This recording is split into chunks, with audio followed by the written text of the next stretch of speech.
Using linear models. Let's look at this graph. So we can see the x-axis is festivals attended, the y-axis is number of items sold. So let's write an equation to model the number of items sold as shown in the graph. Recall that for a linear model, we will want to use y equals mx plus b. So we need to find the slope and the y-intercept. The y-intercept should be hopefully easy based off the graph. When x is 0, that is the y value of that is the y-intercept. So in this case, that's 15.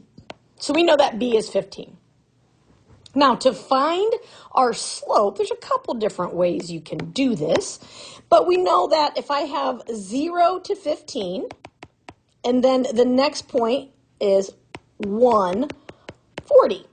So the change in y over the change in x. So 25 over 1 or 25. So our slope is 25. That allows me to write my equation y equals 25x plus 15. This will model the sales of handmade goods based off the number of festivals attended. So let's use that model to determine how many items would be sold after 11 festivals were attended. All right, so again, y equals 25x plus 15. What does this 11 tell us? Well, it tells us that x is 11 because it's 25 items per festival. That's what that means. So I'm going to substitute in 11 for x, so y equals 25 times 11 plus 15. It's really important when you're doing this to understand what x and y represent, and that's why I kind of threw out the labels of the axes, because the x-axis is festivals attended. 11 festivals, that's the x-axis. So pay attention to those things. Now, order of operations, we multiply 25 times 11, so y equals 275 plus 15, and last but not least, I add, and so we would say after 11 festivals, we would have sold 290 items. How many festivals would be required to exceed 350 sales? So now we're talking about sales, that's the y value. So in my y equals 25x plus 15, I'm going to substitute in that 350 for y. So 350 equals 25x plus 15. To get x by itself, I'm going to subtract 15 from both sides. So I have 335 equals 25x. To get x by itself, I divide both sides by 25. When we do that, we end up with 13.4. Now, we cannot attend 13.4 festivals. We either have 13 or we have 14. If I attend 13 festivals, that is less than this number. That means I will have sold less than 350. And this says we want to exceed, that is more than 350. So the answer would be 14 festivals. You have to pay attention to the wording, to the common sense, to the logic. Don't let those things leave you. That's important. Let's move on to number 2. A bowling alley does not allow any personal footwear on their lanes. They charge $3.50 for shoe rental. For each game bowled, bowlers are charged an additional $5.25. So let's construct the linear model that would determine the cost for any number of games bowled. Again, y equals mx plus b. We need to locate our slope and our y-intercept.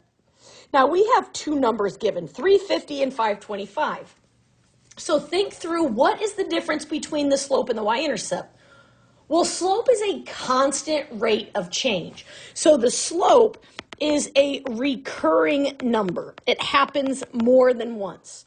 Whereas our y-intercept is one time, right? That is our starting point. So if we think about bowling, in this bowling example, we're going to pay $3.50 for shoe rental.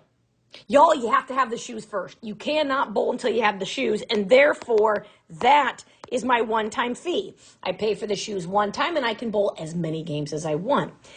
And for each game bowled, that means if I bowl 20 games, I would take $5.25 times 20. That tells me how much I'm going to pay. So that 525 is the recurring fee, right, for every game bowled. That also tells that X is the number of games bowled, and Y represents the total cost of this adventure. So let's substitute in what we know. Y equals our slope at 525 times X plus our shoe rental of $350. Great, so there is our linear model. If we have $20 to spend, what's the maximum number of games we could bowl? So I have Y equals 525X plus 350. I have $20. That is my total amount of money. I don't know how to make a dollar sign all this time. So that's going to be Y. Because again, X is the number of games we're bowling. Y is the total cost. So I put $20 in, and I'm trying to find how many games I can bowl. So we're going to subtract $3.50 from both sides. And I get $16.50 equals $5.25 times X. And we divide both sides by 525. When I do that, I end up with 3.14. You cannot bowl 0.14 of a game. When you go to the bowling alley, you pay for an entire game. So can I afford 4 games? Nope, because that's more, which means it would be more than 20. So I can bowl 3 games. Always go back and say, what is the question? How does that work? Use your brain. You all have common sense. Use that. Let's do one more. Number 3, the median adjusted income in Indiana in 1990 was $46,300, and in 2011 it was $44,450. Find the unit rate of change. Y'all, the unit rate of change is another way of saying find the slope. Find the change over time. That is what we're looking at here. Those are all kind of synonyms in this case. So when I look at the years, I've got 1990 and 2011. Because 1990 is the oldest, I'm going to say, you know what? In 1990, I'm going to say that X was 0. I'm just going to do it. So that means my ordered pair would be 0, 46,300. Because in 1990, 46,300 was the median adjusted income. Wonderful. I love this for us. Now, the other year is 2011. Well, how many years later is it? From 1990 to 2011. If you don't know, you can subtract, but that tells us that it's 21 years later, so X is going to be 21. That gives me an ordered pair of 21, 44,450, because in 2011, that was the median adjusted income. Now that I have 2 ordered pairs, I can do the change in Y, Y2 minus Y1, over X2 minus X1. So I'll do X1, Y1, X2, Y2. So 44,450 minus 46,300 divided by 21 minus 0. Simplifying your numerator, we get negative 1850 all over 21. And I'm going to go ahead and divide those and get negative 88.1 over 1. So that means our adjusted income, median adjusted income, decreased about $88.10 for every year after 1990. That's what that means. So now let's write a linear model.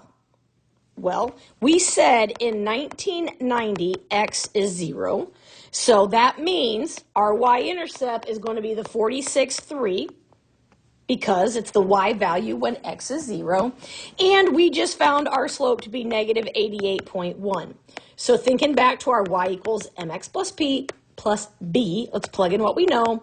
Y equals negative 88.1 X plus 46,300. And the last question, use that model to predict the adjusted median income in Indiana for the year 2000. Go back and think. Okay, 1990, X is 0. So 2000 is 10 years later, so X is 10. Substitute that in. Y equals negative 88.1 times 10 plus 46,300. We multiply first with our order of operations, and we get negative 881 plus 46,300. Negative 881 plus 46,300 gives us an adjusted median income for $45,419 in the year 2000. So make sure you're paying attention. You keep that slope y-intercept. What are they? Keep those in your head and put them in where they go in that y equals mx plus b.